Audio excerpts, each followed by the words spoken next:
आपके साथ आपकी खिदमत में हाजिर। नाज़रीन, गैर हाजिरी के लिए माजरत, क्योंकि कुछ गो नगू मसरूफियात की वजह से आपकी खिदमत में हम रेगुलरली हाजिर नहीं हो सके, लेकिन आज हमने डॉक्टर मोहम्मद शहबाज साहब को दोबारा से पकड़ लिया। डॉक्टर साहब से एक एक्सपर्ट ओपिनियन हमने लेनी है और बड़ा फोकस आज का प्रोग्राम होगा। और उस प्रोग्राम का मौजूद ये है कि गवर्नमेंट ऑफ पाकिस्तान ने ये कहा है कि हमारे जो डेट रिजर्व्स हैं, हमारे जो स्टेट बैंक ऑफ पाकिस्तान की, वो $24.5 बिलियन की रिकॉर्ड सतह पर पहुंच गए हैं।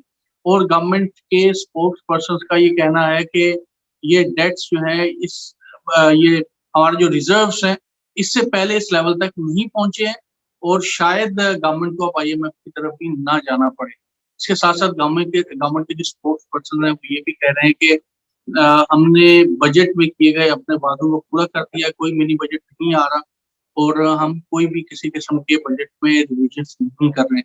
तो डॉक्टर साहब, वेलकम करता हूं मैं आपको शो में और बगैर किसी ताकीद के आपसे पूछना चाहूंगा कि गवर्नमेंट के ये वादे किस हद तक दुरुस्त है। जी बहुत शुक्रिया डॉक्टर साहब। अब मुझे हंसी आ रही है इस सवाल का जवाब देते हुए कि पता नहीं ये कौन से वादे इन्होंने पूरे कर दिए हैं जिसके ऊपर ये इतना बड़ा क्लेम कर रहे हैं कि हमने जहाँ पे बोला, जैसे आप बता रहे हैं फॉरेन रिजर्व जो है वो $24 बिलियन तक चले गए हैं, शायद उससे भी ज्यादा चले गए हैं। तो मैं अक्सर ये एक बात करता हूँ कि इसमें शायद गवर्नमेंट का इतना ज्यादा हाथ नहीं है जितना ज्यादा ओवरसीज पाकिस्तानीज का है। और अगर ये 24 या 25 बिलियन तक चले गए हैं तो मेरा ख्याल है कि हमें उन ओवरसीज को सल्यूट पेश करना चाहिए जो दिन रात काम करके मुल्क की इज्जत को, वकार को बढ़ाने में लगे हुए हैं।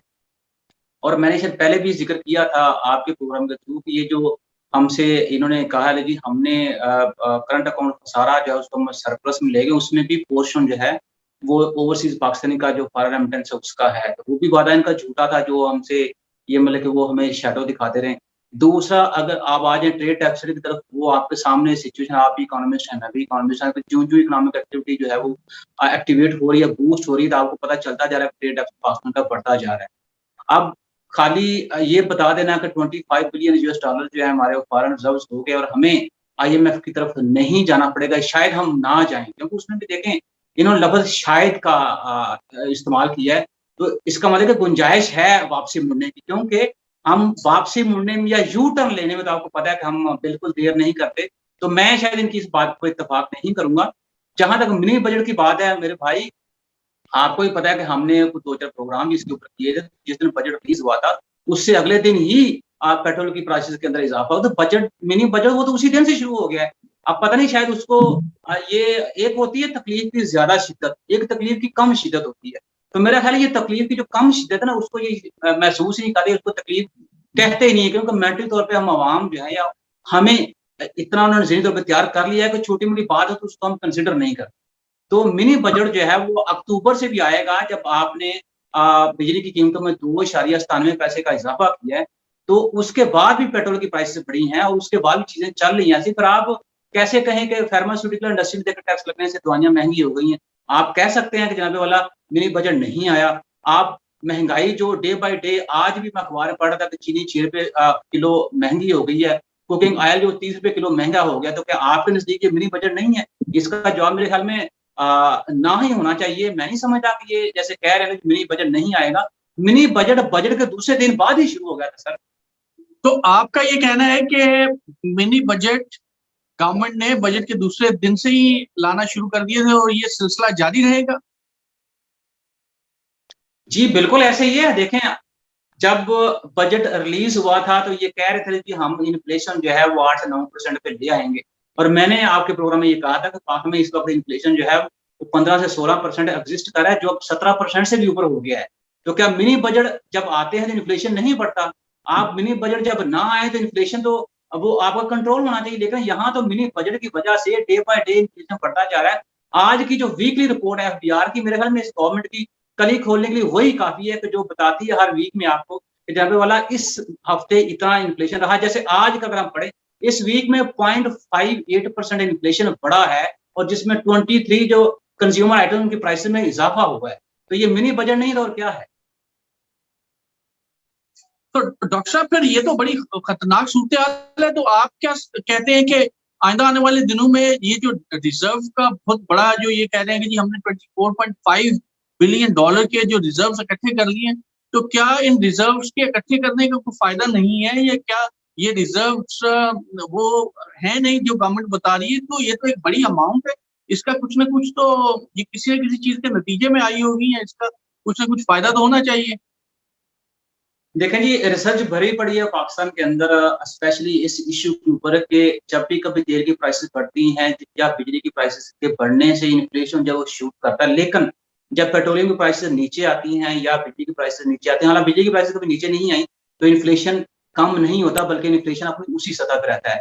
इसी तरह से मुझे बताएं, ये इतना बड़ा मैक्रो इकोनॉमिक इंडिकेटर है फॉरेन रिजर्व, क्या इसके बढ़ने से लोगों के हालात ठीक हो जाएंगे या इसके कम होने से लोगों के हालात खराब हो जाएंगे? मेरा नहीं ख्याल कि इसमें कोई ऐसा डायरेक्ट लिंक बनता है जो हमें ये बताते हैं। हाँ, ये बहुत जरूरी है फॉरेन रिजर्व का होना, क्योंकि इससे आपकी फाइनेंशियल क्रेडिबिलिटी जो है वो उसका पता चलता है। लेकिन दूसरी तरफ एक होता है अकल का इस्तेमाल। तो वो अगर हमारे पास ये एक बड़ा मैक्रो इकोनॉमिक इंडिकेटर है जिससे हम फायदा उठाना चाहें, उसके लिए आपके पास कॉम्प्रिहेंसिव पॉलिसी होनी चाहिए, उसके लिए आपके पास एक जामे पॉलिसी होनी चाहिए। क्या वो इनके पास है? सिवाय इसके कि जब वाला मीडिया टॉक्स में आप कर रहे हैं या अखबार के अंदर बड़े बड़े क्लेम जो आपको छप रहे हैं, तो इससे तो मेरा नहीं ख्याल कि ये मैं इनकी बात मान सकूं कि आने वाले दिनों में ये आईएमएफ के पास नहीं जाए। तो आइंदा आने वाले दिनों में फिर महंगाई का, बेरोजगारी का और ग्रोथ का क्या तनासुब रहेगा? सूरत तो फिर को बेहतर नजर नहीं आती। हालांकि गवर्नमेंट के स्पोक्स पर्सन को भी देखें या बाकी लोग तो बड़ी इस तरह की बातें कर रहे हैं कि इकोनॉमी की सिचुएशन में टर्न अराउंड आ गया, चीजें बेहतरी की तरफ चल पड़ी। हाँ जी, बिल्कुल सही कह रहे हैं कि क्योंकि यहाँ पे जो भी काम हो रहा है, पॉवर्टी अगर बढ़ी है पिछले 3 सालों में, वो भी हिस्टोरिकल पॉइंट ऑफ व्यू से, जैसे कहते हैं हर चीज जो भी काम पाकिस्तान में हो रहा है वो सारा हिस्टोरिक काम हो रहा है। पॉवर्टी पाकिस्तान में जो 2 करोड़ से भी ज्यादा लोग जो पॉवर्टी के ट्रैप में गिर गए हैं वो पिछले 3 सालों में। अनएम्प्लॉयमेंट जो है आपका पहले से बढ़ गया है। कारोबार की जो सिचुएशन वो आपके सामने है। कारोबार हालांकि वो ईस्ट डूइंग इंडेक्स के बेहतर आ जाने से कारोबार आपका बेहतर नहीं रहेगा, उसके लिए और भी बहुत से प्रैक्टिकल काम करने पड़ते हैं, जो रिलेटेड इंडस्ट्री होती है उनको बूस्ट करना पड़ता है। खाली सिर्फ एक जो है आप इंडस्ट्री को कर लें, उसको आप उसके ऊपर जोर दें, बाकी सारी को इग्नोर कर दें, तो मेरे ख्याल में वो जो आपकी काविश होती है बिल्कुल बेकार हो जाती है। इन्फ्लेशन जो है वो डे बाय डे आपका बढ़ेगा, ये मैं कह रहा हूँ। हालांकि मेरी दिली ख्वाहिश है कि ना बढ़े, मेरी कहीं बात झूठी हो जाए, लेकिन मैं बड़े वसूख से ये बात कर रहा हूँ कि जो सिचुएशन चल रही है, चीजें जिस तरह मार्केट में प्रवेल कर रही है, इन्फ्लेशन आपका बढ़ेगा, अनएम्प्लॉयमेंट आपका बढ़ेगा। और इससे साईं एक और चीज मैं देख रहा हूँ, मैं फिर वही कह रहा हूँ कि मेरी ख्वाहिश है कि ऐसा ना हो, मेरी कहीं बात झूठी हो जाए, लेकिन क्या करूँ, मुझे कहनी पड़ रही है।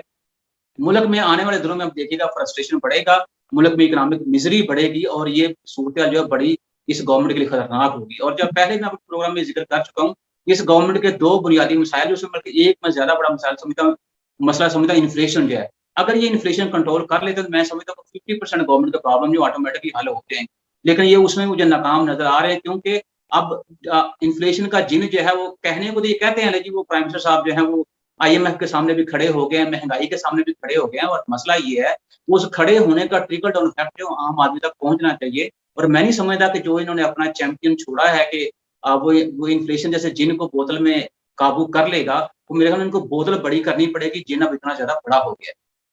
डॉक्टर साहब, इसमें आखिरी सवाल, क्योंकि आप एनर्जी के भी एक्सपर्ट हैं और कराची में मतलब 2 चीजें कंट्रास्ट हो रही हैं। कल ही गवर्नमेंट के स्पोक्स पर्सन ने कहा कि हमने रिकॉर्ड एनर्जी प्रोड्यूस की है इस दिन, या हम जो energy highest level of energy production है, जबकि कल ही की रात को कराची में कुछ 4 दफा डिफरेंट इलाकों में लोड शेडिंग का सिलसिला, और आज सुबह भी यही सिलसिला था। तो बड़ी अजीब सी सूरत हाल नजर आती है कि एक तरफ आपने कह दिया कि डिमांड से ज्यादा सप्लाई है एनर्जी की, और उसके साथ ही जो है वो एनर्जी का ब्रेकडाउन शुरू हो गया। ये सिलसिला आखिर क्या है? देखें, ये जिन साहब की बात करें, वज़ीर तवानाई हमाद अज़हर साहब की बात करें, उनका बयान इस तरह से है कि बिजली की तलब व रसद तारीख की बुलंद तरीन सतह पर पहुंच गई। तो एक जो लफ्ज बड़ा कॉमन है, महंगाई जो है वो अगर गवर्नमेंट का स्पोक्स पर्सन ये बात करे तो कम हो गई है, तारीखी तौर पे कम हो गई है। आपका पर कैपिटा इनकम तारीखी तौर पे बढ़ गया है। आपका फॉरेन रिजर्व जो है वो, जैसे आपने भी वो तस्दीक की कि वो गवर्नमेंट के स्पोक्स पर्सन ये कह रहे हैं वो तारीखी बुलंदी पे चले गए हैं। इसी तरह यहाँ पे भी जो तारीखी लफ्ज का इस्तेमाल बस वही नजर आ रहा है। अगर इस तरह की चीजें तारीखी हों तो मैं जैसे अब पहले बात कर रहा हूँ, उसका हमें प्रैक्टिकल पता चलना चाहिए। लोड शेडिंग रुक जानी चाहिए, 24 आवर्स लोगों को बिला हिलो जो है बिजली की प्रोविजंस होनी चाहिए। अगर रसद बहुत ज़्यादा बढ़ गई है और तलब कम हो गई है, तो इसका मतलब कि आपके पास एक्सेस हो गई है ना चीज़, तो उस एक्सेस के होने की वजह से वो चीज़ सस्ती भी होनी चाहिए और चीज़ मिलनी भी चाहिए। आपके यहाँ क्या हो रहा है कि उस एक्सेस सप्लाई की वजह से, जैसे कि आप बयान कर रहे हैं, बिजली महँगी भी हो रही है और लोगों को मिल भी नहीं रही, और जैसे आप कह रहे हैं वो ब्रेकडाउन भी हो गया है। मुझे समझ नहीं आती कि ये आखिर कर क्या रहे हैं? मेन चीज़ सर वही आ जाती है कि गवर्नेंस के इश्यू जो हैं वो रिफॉर्म्स की ज़रूरत है, उस तरफ ये लोग तवज्जो दे नहीं रहे या उधर ये आ नहीं रहे। तो खाली बातों से अगर ये कवर कर लें, तो किस्मत है अवाम की भी, जिन्होंने इनको चुन के 22 साल की इनकी जो मेहनत की उसको अवाम ने वोट के ज़रिए रंग दिया, और ये अवाम को अब जो है महँगाई के रंग में रंग रहे हैं। डॉक्टर साहब बहुत-बहुत शुक्रिया। प्रोग्राम में आज का हमने नाज़रीन एक शॉर्ट फोकस आज की डिस्कशन थी, और ये एक स्पेशल पैकेज जिसके हवाले से आज की डिस्कशन हम नोट कर रहे हैं। और नाज़रीन, जैसा कि अभी आपने पहले भी सुना इस पैकेज में कि पाकिस्तान की जो मुआशी सूरत-ए-हाल है उसके बारे में हतमी राय देना शायद दुनिया के किसी इकोनॉमिस्ट का काम नहीं होता, लेकिन हम इस बारे में एक प्रेडिक्शंस कर रहे हैं। हमारी जो भी हमारे एनालिसिस होते हैं वो जो पाकिस्तान में गिवन फैक्ट्स हैं उनकी रोशनी में होते हैं। तो अपने फीडबैक्स हमें ज़रूर देते रहिएगा। डॉक्टर शहबाज साहब को हम इंशाल्लाह ज़रूर हर वीक अपने प्रोग्राम में शामिल करते रहेंगे, इनसे इनकी ओपिनियंस भी लेते रहेंगे, और साथ-साथ जो पाकिस्तान गवर्नमेंट की पॉलिसीज़ है उसको भी हम डिस्कस करते रहेंगे। तब तक के लिए मुझे और मेरी टीम को दीजिए इजाज़त। अल्लाह हाफ़िज़।